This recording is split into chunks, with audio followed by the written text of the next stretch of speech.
Times now of Bharat के digital platform पर आपका स्वागत है। आपके साथ मैं हूं सैयद अली अख्तर। ईरान और मिडिल ईस्ट से जुड़ी सबसे बड़ी खबर है।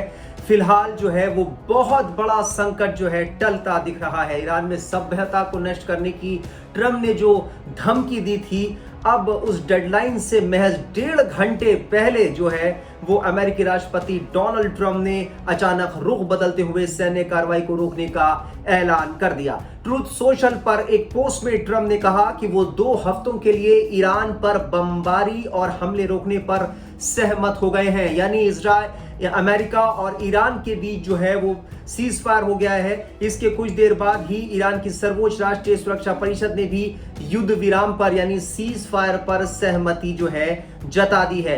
ईरानी विदेश मंत्री अब्बास अराक्ची ने जो है इसकी पुष्टि कर दी है। इसके साथ ही अराक्ची ने बताया कि 2 हफ्तों की अवधि के लिए हॉर्मुज जल डमरू मार्ग यानी हॉर्मुज स्ट्रेट को खोल दिया जाएगा। और उन्होंने सोशल मीडिया प्लेटफॉर्म एक्स पर लिखा कि मैं ईरान की सर्वोच्च राष्ट्रीय सुरक्षा परिषद की ओर से यह घोषणा करता हूं, अगर ईरान पर हमले रोक दिए जाते हैं तो हमारी शक्तिशाली सशस्त्र सेनाएं अपने रक्षात्मक अभियान जो है रोक देंगी। यानी ईरान की तरफ से भी जो है वो इस सीजफायर पर सहमति बन गई है। अराक्ची ने स्ट्रेट ऑफ हॉर्मुज को ईरान की सेनाओं के नियंत्रण में खोले जाने की घोषणा की है। यानी जो मैनेजमेंट होगा वो ईरानी सेना का ही होगा इन 15 दिनों में जो सीजफायर की बात कही जा रही है। उन्होंने लिखा कि 2 हफ्तों की अवधि के लिए ईरान की सशस्त्र सेनाओं के साथ समन्वय और तकनीकी सीमाओं को उचित रूप से ध्यान में रखते हुए हॉर्मुज स्ट्रेट से सुरक्षित रास्ता संभव होगा।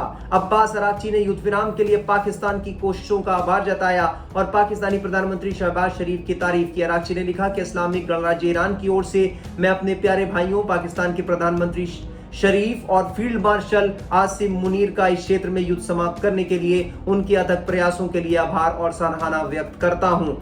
बता दें कि पाकिस्तान की तरफ से भी जो जानकारी आ रही है वो ये कि दोनों अमेरिका और ईरान के बीच 10 अप्रैल को एक वार्ता रखी गई है जिसमें दोनों तरफ से बातचीत हो सकती है। इसके पहले अमेरिकी राष्ट्रपति डोनाल्ड ट्रंप ने ईरान पर बमबारी और हमले रोकने की घोषणा की थी। ट्रंप ने ट्रूथ सोशल पर पोस्ट में इसकी जानकारी दी थी।